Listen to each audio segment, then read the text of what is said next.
and it's just between the macro world and atoms. It's between 1 nanometer and 100 nanometers. And usually we define nanomaterials into three categories: zero-dimensional, like quantum dots and nanoparticles, which I will talk today and tomorrow; and one-dimensional, like nanotubes and nanovials; and two-dimensional, like graphene or other plane structures. And actually, nanomaterials, they exist a long time ago, like about 1,000 years ago. This is already a nano product, Damascus silver. This is a very sharp knife. And 2 years ago, someone found that it contains carbon nanotubes. And actually, even earlier, many thousand years ago, nanomaterials already exist. Even our biomolecules, like DNA and antibodies, our proteins, they are also nanomaterials by nature.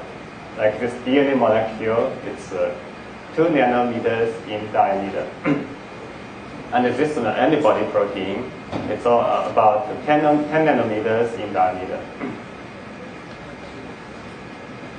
In order to, for those who, I guess many of you have been very familiar with biomolecules, but in order to assist those who are not very familiar with it, I will briefly introduce some basic knowledge of biomolecules like DNA, RNA, and the proteins. These biomolecules are usually molecular targets for molecular diagnostics. For example, for cancer biomarkers, for HIV detection, and HPV detection. And I will also briefly talk about biosensors, and these DNA, RNA, and proteins are recognition elements that will serve as receptors in biosensor detectors. Okay, proteins. One of the most important protein is antibody. Antibody is antibody antigen. I guess we all know this. An antigen is a substance that helps production of antibodies. Basically, any external materials can induce immunological reactions in our bodies to produce antibody. And antibodies, this is a substance that people or an animal that produces in their blood. In order to destroy these antigens, they may bring about diseases. This is the structure of antibody. It is a basis of our immunological reactions, and in biosensors or in other biodetectors, it's one of the most important molecular targets, and it is also molecular receptors. This picture shows the structure of antibody. It consists of a HC fragment, which is a constant fragment, and the FAB fragment. This fragment is a binding site for antigens. And DNA is another fascinating molecule. In 2003, in the 50th anniversary issue of Nature for the discovery of DNA double helix structure, it shows this picture. It combines DNA and Mona Lisa. This means that DNA, like Mona Lisa, is the eternal molecule in biology. And these two guys, Watson and Craig, they discovered the DNA double helix structure now more than 50 years ago. And this is the first published DNA structure in Nature in 1953. And James Watson said, this is a famous sentence, he said, "We used to think our fate was in our stars, but now we know in large measure our fate is in our genes." So this sentence is very important, since this shows that if we can detect genes or DNA molecules, we may, in large measure, change our fate, for example, improve our health. So that's why molecular diagnostics is very important nowadays. And I'll show the structure of DNA molecules. DNA, deoxynucleic acid, is composed of four nuclear bases, and each one nuclear bases, sugar and phosphate, and it contains four nuclear bases, purines, adenine, guanine, and pyrimidines, thymine, cytosine. This uracil is for RNA, not in DNA. And this is the structure of DNA double helix. The important thing for DNA, and this is actually a very important feature of DNA, is that A recognizes T while C recognizes G. This is a highly specific reaction because of the hydrogen bond between these two molecules. So when two single-stranded DNA are fully complementary, A and T, G and C, C and G, they form this double helix. And this is, as I said, the diameter is about 2 nanometers. And each helical, if it's 10, each helical is helical turn contains 10 nuclear bases, and its length is 3.4 nanometers. So it is a real nanowire structure. And then DNA can be operated in many ways. For example, if these two DNA contain stick end, that means these two ends are complementary. They can hybridize and it becomes a fully complementary double helix. And if there's an enzyme called ligase, you can ligate these two strands into a intact structure. And it can be also specifically cut by an enzyme called EcoR1 restriction endocrinase to cut an intact structure into two pieces of DNA helix. And this picture shows the DNA replication process which occurs every day in our bodies. That means a DNA molecule in the present, with the help of many enzymes like DNA polymerases, SSB proteins, helicases, and other proteins and enzymes. One DNA molecule, one double helix, can be copied to 2, and then 2 becomes 4, so it forms the basis of DNA replication. And by mimicking this process, about 20 years ago, Karamolis, he got Nobel Prize in chemistry in 1993. He developed this famous polymerase chain reaction, PCR, which is now very useful in molecular diagnostics. PCR, like DNA replication, it shows that this is not in our bodies, but in test tubes. The basic idea is very simple. If we heat this double helix at 94 centigrade, it becomes 2 single-stranded DNA. And then if we add primers and DNA polymerases and the nuclear bases, it just copies this structure, this sequence to form a double helix again. So one single-strand DNA into one double helix and the other to another double helix.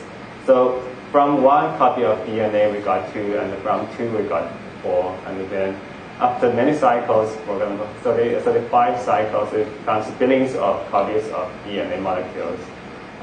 It is very difficult to detect one molecule of DNA, even with very advanced spectroscopy, but it is very easy to detect billions of DNA molecules. So that's a fancy point of PCR reactions. I will also talk about the other two unconventional roles of DNA. So besides the role of besides its genetic role, the first one is it's a nanomaterial, as I said. So it can be a building block for nanostructures. The other one is some DNAs are aptamers or DNA enzymes, or RNA can be enzymes. For the first one, I'll just show two pictures. With DNA, in 2006, Rossman of Caltech, they showed that DNA can be folded into like a small structure. So it's called a DNA origami. It's a real nanostructure with precisely controlled structure, and it's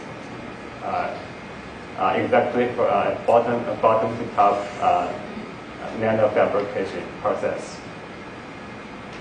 This is a symmetrical pattern, and we also made an asymmetrical pattern to fold the DNA molecules into this nanoscale Chinese map.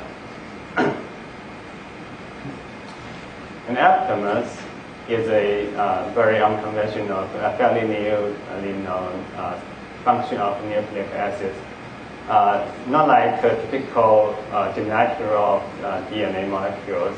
Aptamers they are nucleic acids, but they are like antibodies, like proteins. They can selectively bind to antigens. These antibodies, these aptamers, they are selected from a random pool based on their ability to bind ligands such as small organic or inorganic compounds, peptide proteins, and the entire cells.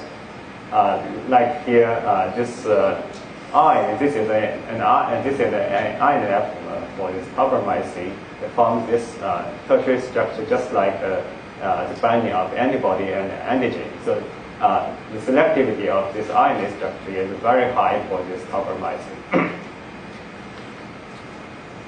This is the typical selection process for aptamers. It's called SELECT, systematic evolution of ligands by exponential enrichment. The basic idea is very simple. One has a pool of random DNA or RNA sequences, and then if we put a target molecule that we want to select its aptamer, then we do affinity chromatography to select sub-bound molecules. Then we do elution, and then we do PCR amplification to get a secondary library, and then we repeat this process again and again, and finally when we find this very specific aptamer. So it's just like a selection process, but it's in test tubes and it's in mass, not like the natural selection in thousands of years. So with these DNA aptamers or antibodies, one may develop biosensors. A biosensor is a sensor that exploits the specificity of these biological recognition reactions like DNA, RNA, antigen antibody, or enzyme substrates, all of these biomolecule recognition processes. And with the probe signal transduction, the analyte biomolecular recognition process can be transduced to electronic or optical signals that can be read out and that shows the concentration of this analyte. So typically, biosensing process is like fishing in a pond, in a pool. So this is a typical DNA sensor or DNA chip. We have a probe here, and then this is a pool of DNA random. Of the random sequences, there is a specific sequence that can bind to this probe with high specificity. So eventually, one may fish this specific DNA target, and it binds to the substrate. Then one will read this out with fluorescence, with electronic signals or with other transducers. This is a typical biosensing strategy called, which is called sandwich detection. In protein detection, this is a capture probe is an antibody. It binds to the antigen, and this antigen has two binding sites. The other side can form this complex with a report probe, which is also an antibody, and it carries a fluorescent molecule, so we can know if there is a protein biomarker for cancers or for HIV or for anything else. This is a DNA sensor. Again, this is the capture probe, which is a DNA probe, and this is a report probe, which is labeled as a fluorescent molecule or a nanomaterial, like the golden nanoparticles, which I will talk later. And when if this target is complementary to both the capture probe and the report probe, it also forms this sandwich structure, and then one may know that there is an HIV there or HBV there. And how can we transduce a signal? The first generation of bio detection is based on radioactive isotope. This Professor Yano, she developed the first generation immunological detection by using isotope, and he got a Nobel Prize in Physiology and Medicine in 1977. So the basic idea is that antigen is labeled with an isotope. And the advantage of this method is that it's extremely sensitive because of high sensitivity of radioactive isotope. However, the disadvantage is that almost nobody likes this radioactive species. It's dangerous. So then comes fluorescence. Nowadays, almost all bioreactions are based on fluorescence. And just last year, Randy Chen and two of his colleagues got Nobel Prize in chemistry because of these fluorescent proteins, GFP. Maybe there will be third generation. For now, we don't know which one will be the third generation. It can be electronic, magnetic, acoustic, or other label-free technologies. I will not talk about this in detail today. Okay, let's come into the quantum dots. It's also called Q dots. The name of quantum dots originated from a concept in condensed matter physics. Leo Arzaki, he is a Nobel laureate in physics. He got this prize in 1973, and he developed novel semiconductor quantum devices. This means that the tunneling of electrons can be systematically controlled in such quantum devices.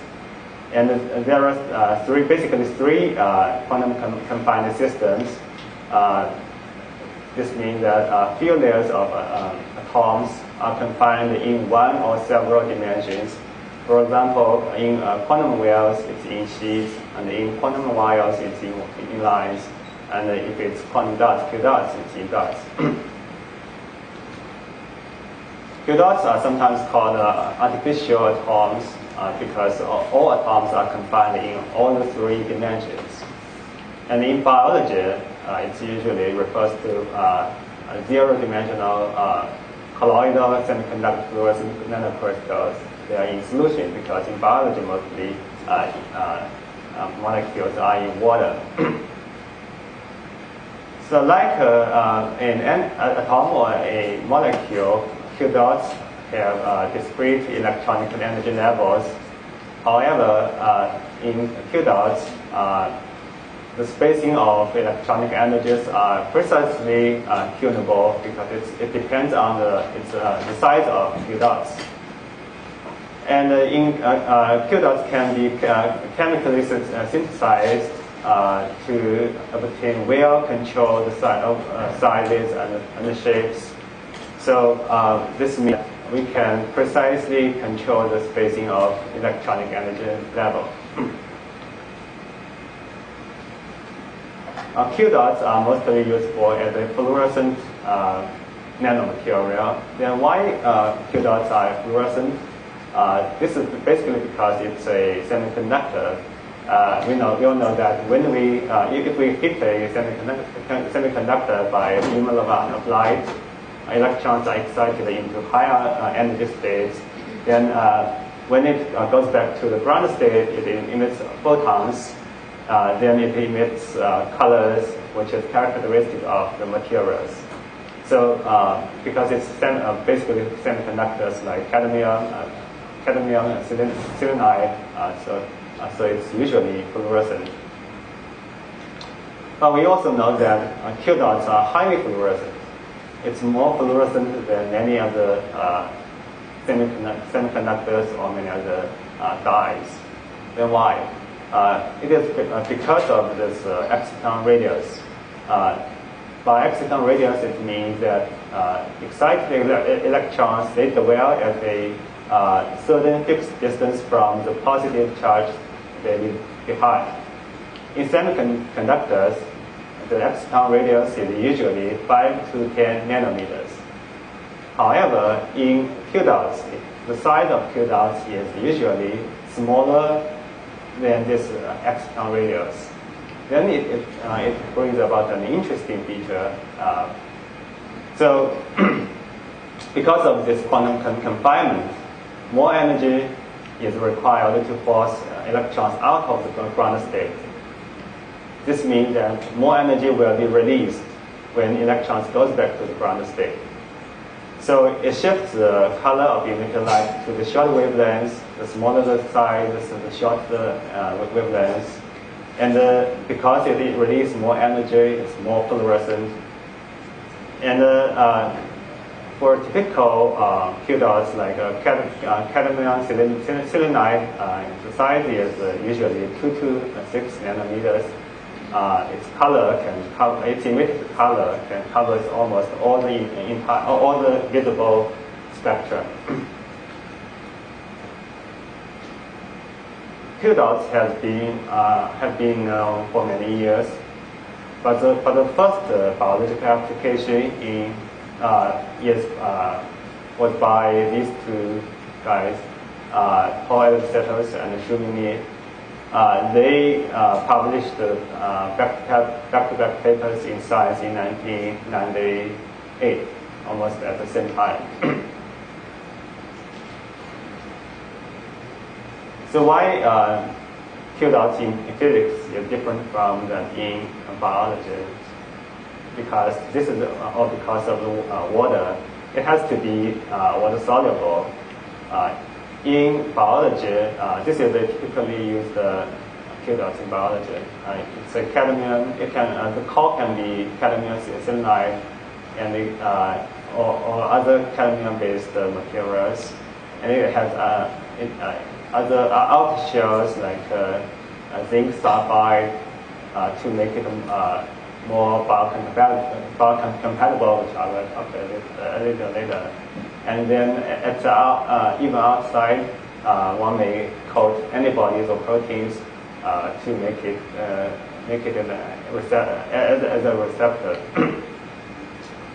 The size of a typical quantum dot is interestingly, it's just like fluorescent proteins. For example, this green-colored quantum dots, the size is comparable to a GFP, green fluorescent protein. And this red one is almost of the same size as DS red, this red fluorescent protein.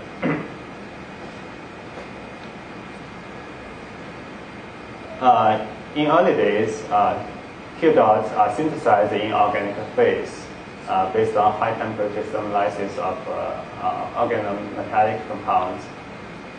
And these organically synthesized Q dots usually have narrow size distributions and have high quantum yield.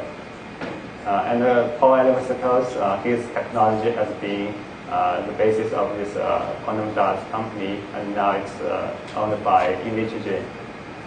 However, this organic synthesis has also its disadvantages because it's, as we know, it's toxic. And it's expensive. We have to transfer organically synthesized Q dots into water in order to make it useful in biology. We can make a very high quality Q dots by organic synthesis, but we have to change the ligand, change like PO this ligand into other modifiers that contains ionic groups, so that it can be water soluble.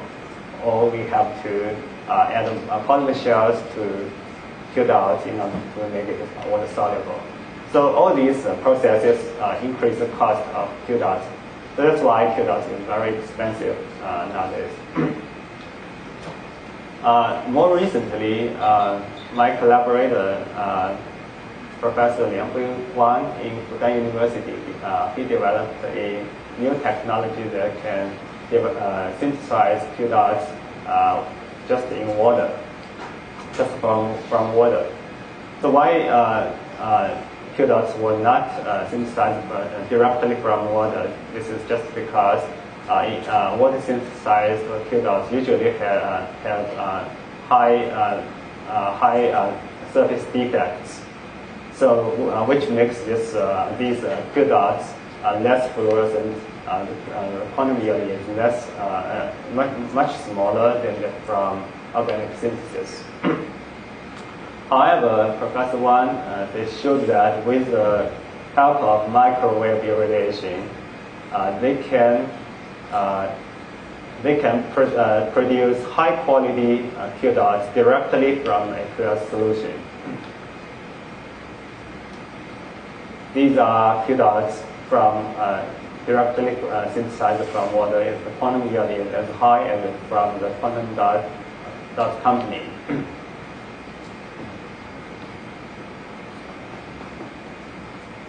And why Q dots are very useful I regard it as a very useful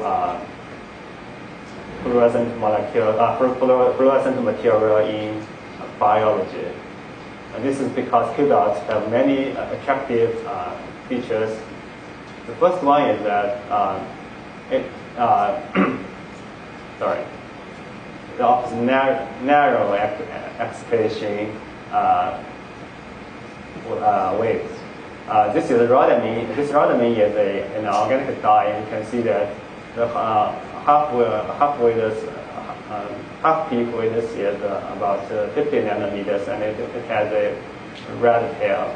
But for Q dots, this is only 30 nanometers. This means that we can obtain more pure color with Q dots. And the color of Q dots are size tunable. So by tuning its sizes and compositions, we can obtain a spectrum of colors covering almost all the visible range. And if we change the composition, we can even cover infrared region, for example, or if we use indium or lead-based Q dots. And for this infrared region, it is very useful for imaging in animals.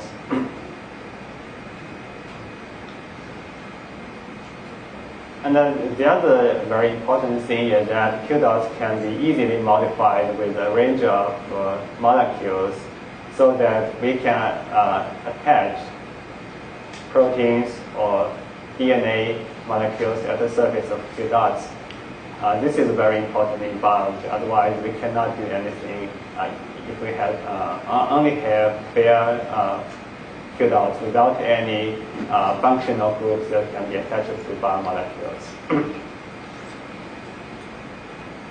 this is a Q dot conjugated with antibodies. It can be the reaction between carboxylic group and the amine group at the antibodies.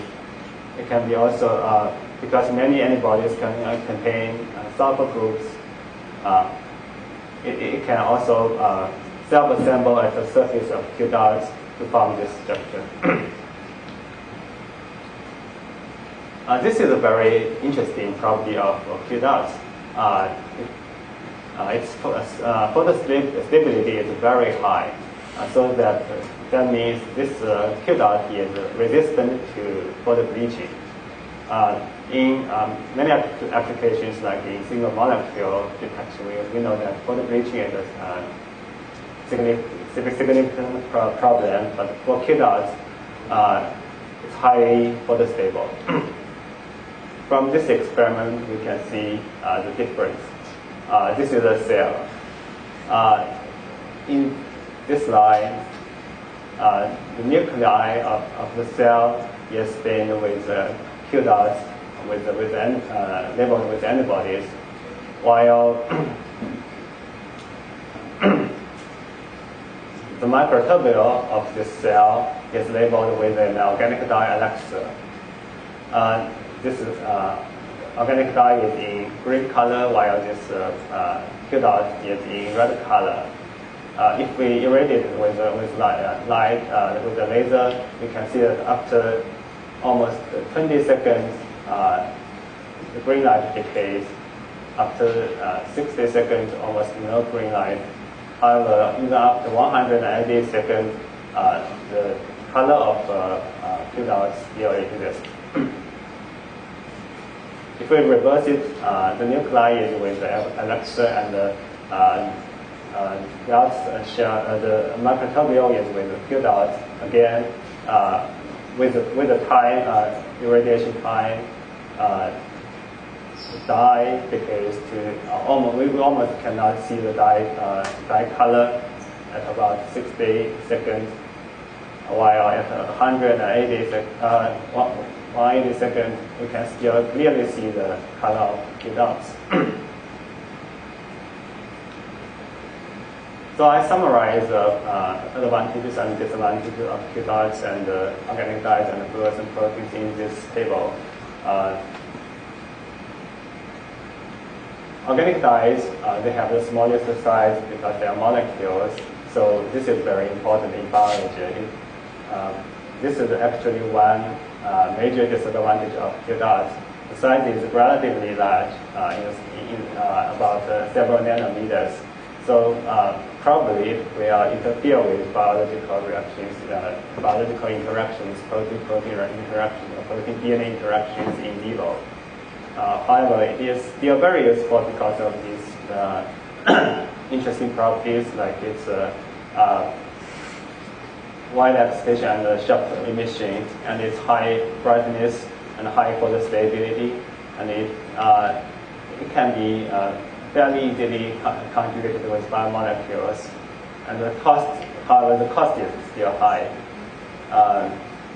So it is regarded as a very promising fluorescent materials in biology. Organic dyes, it's small, but the emission is broad, relatively broad. Brightness is not so high, and the photostability is pretty low. So that's a major problem of these dyes. However, here now it's still the mostly used materials, fluorescent materials in biology. But fluorescent proteins, the size is almost as large as Q dots, but the advantage is that it can be expressed in vivo. So it can be naturally conjugated to proteins. Then the conjugation is very easy. So in vivo studies, this fluorescent proteins is very, very useful.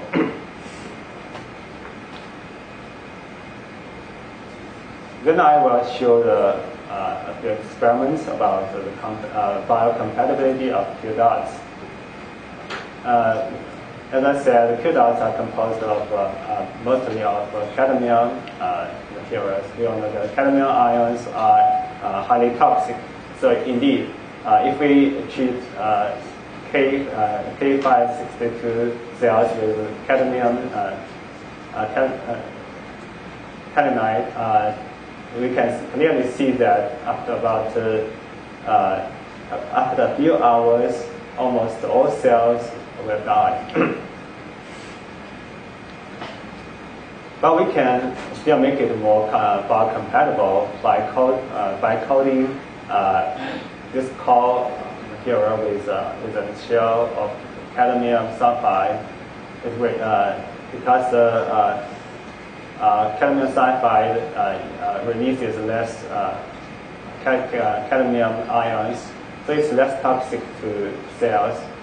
But if we further coat it with zinc sulfide, it's fairly compatible with cells. You can see that even after 48 hours, with a very high concentration of Q dots, it's still alive without significant perturbation of cell viability.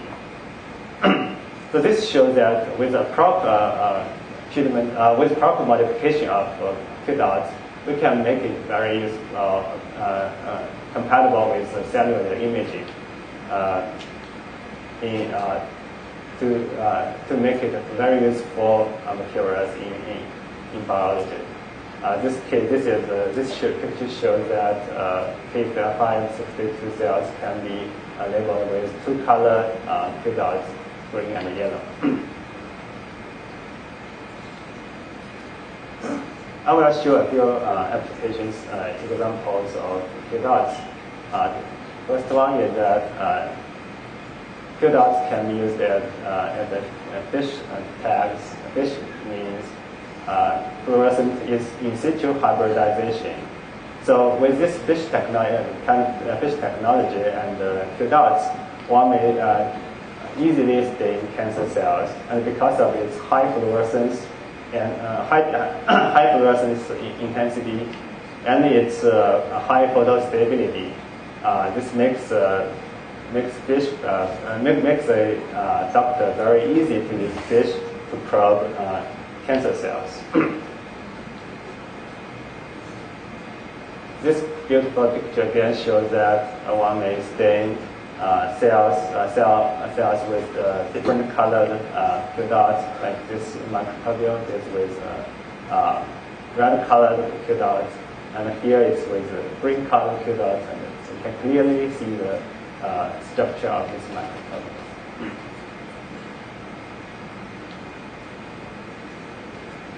And because of its high brightness and photostability, it is also very useful in single molecule detection. So this example shows that we can clearly track the single Q dot particle in a living cell. This is a track.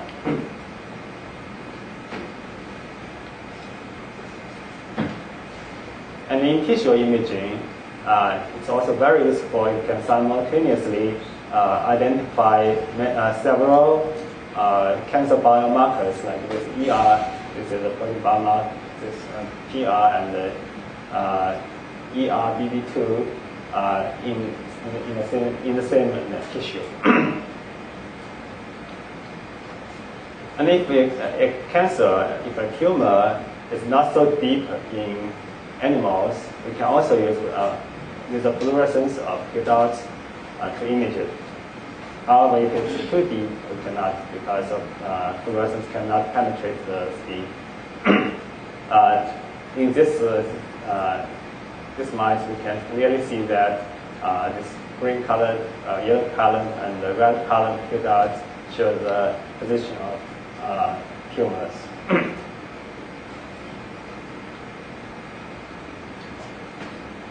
Okay, I will then talk about biosensors. Q dots are very useful in detection of many things.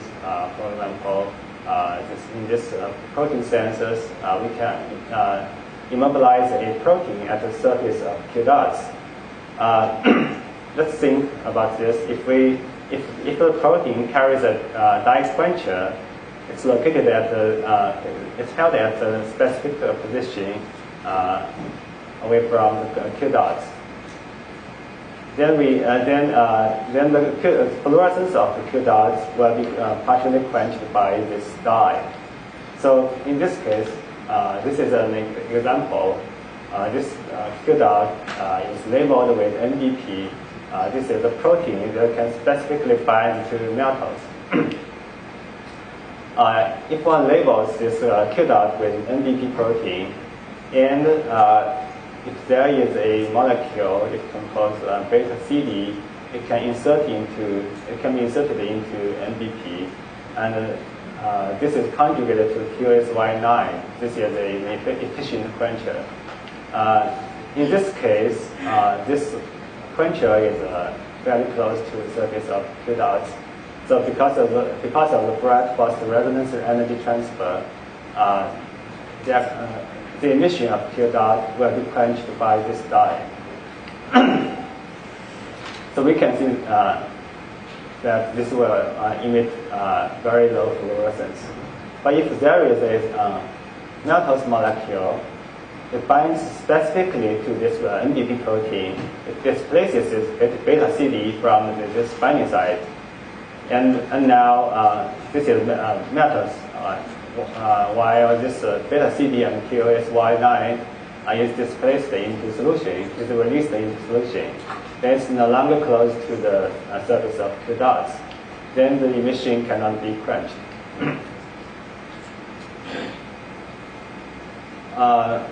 Let's see the data. This is the emission of Q dot. This green one, while this blue one is the absorption of this QSY9. So they overlap very well. So the brightness is very efficient. Then this is the initial state, the Q dot emission. If there is this beta CD QSY, the emission is low down to this position.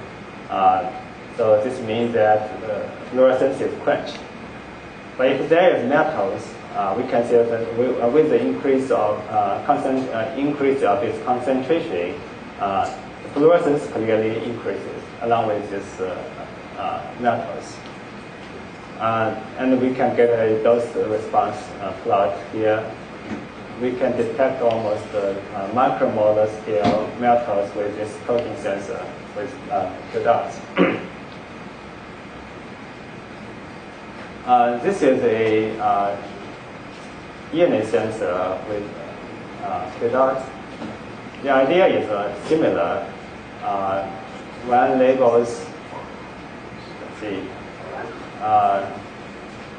here.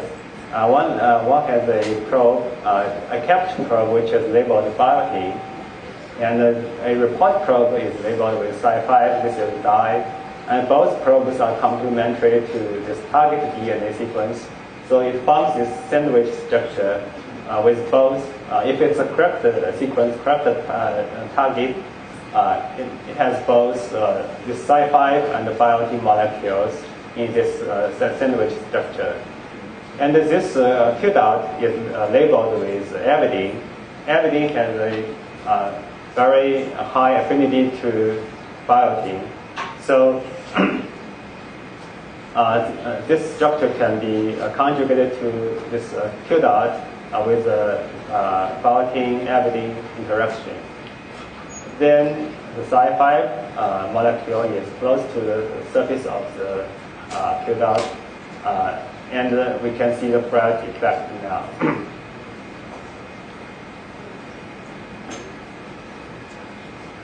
This DNA sensor is very sensitive. We can clearly see the difference here. This is a molecular beacon. Is a conventional fluorescent DNA sensor. The detection limit of molecular beacon is about nanomolar. So at this below nanomolar, almost no signal.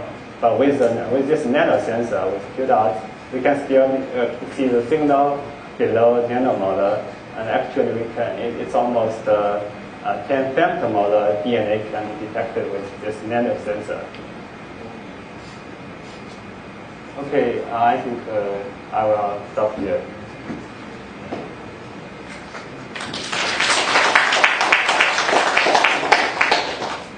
Are there some questions? Yes, please. How the fluids are removed from the body Sorry. after the process? So, They get removed. I didn't get it. I mean, that if fluids are inserted into the body and they go like that, how they are later get removed from it? Unless Sorry. How can you remove quantum dots from body? Why you want to? It's for the animal imaging. It's not necessary to remove it, but actually,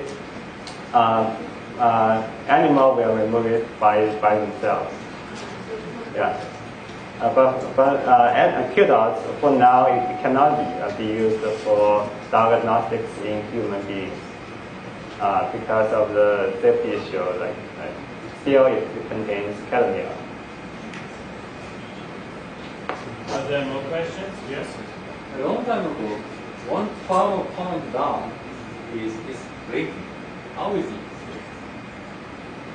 Probably, yeah. So I mean, I saw a debate between process team and quantum team. They say origami is great. I mean, it's the problem of its organic dyes, but blinking is problematic in quantum dot. I'm just wondering if you ever found a way to just reduce blinking. Yeah, definitely.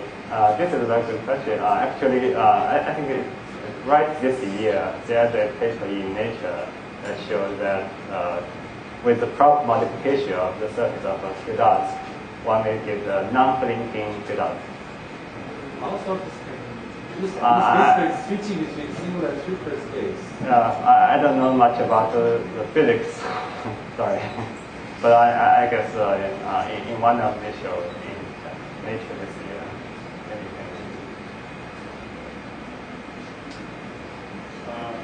More questions?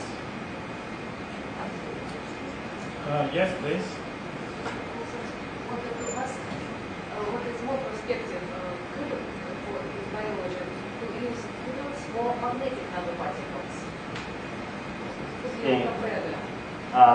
You mean combine Q dots and the magnetic nanoparticles? Is that what you said? Yes. Yeah, it is possible. Someone, I think many people are trying to do the synthesis to combine Q dots and magnetic particles into one particle. So that means if we use it as animal imaging, when we control the position of Q dots with magnetic force, and one can see the position of it with fluorescence. So biofunctional. Okay, are there more questions? If not, Professor Fan will continue with his lecture tomorrow. He just gave one of 4 45 minutes long lectures, and there will be 3 more tomorrow. And we'll also have to modify the schedule a little bit. So tomorrow when you come in the morning, we'll give you an updated version of the schedule, right? And so with this, I just thank the speaker once again.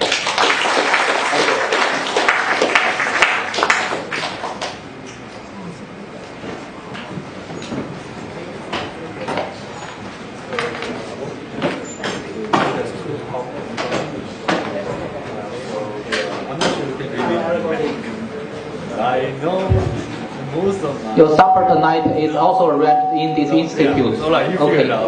It's minus my with After dinner, we have a bus to send you back to hotel.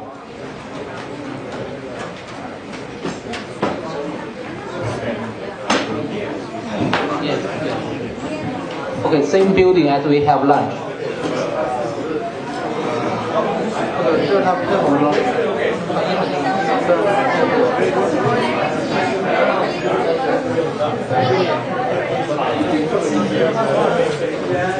是他们的是吧？